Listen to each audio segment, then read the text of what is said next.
ल त साथीहरू यो पनि सानो बाटो है, गल्लीको बाटो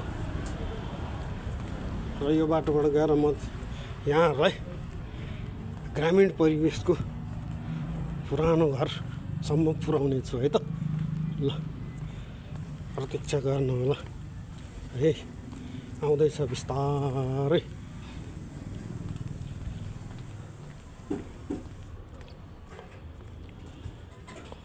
ल हेर्नुहोस् पुरानो घर, ल हेर्नुहोस् पुरानो छ, पुरानो घर, रातो माटोले पोतेको, कमेरोले लिपेको। तर यहाँ कमेरोको समय अब स्थानमा अभावले गर्दाखेरि यो थपथाप गरेको छ। ल पुरै ग्रामीण परिवेशको छ है, हाम्रो गाउँमा जस्तो हुन्छ त्यस्तै छ। ल यहाँ लुगासुगा सिलाउनलाई पनि टक्क राखेको छ है। ल हेर्नुहोस् गाउँको घर,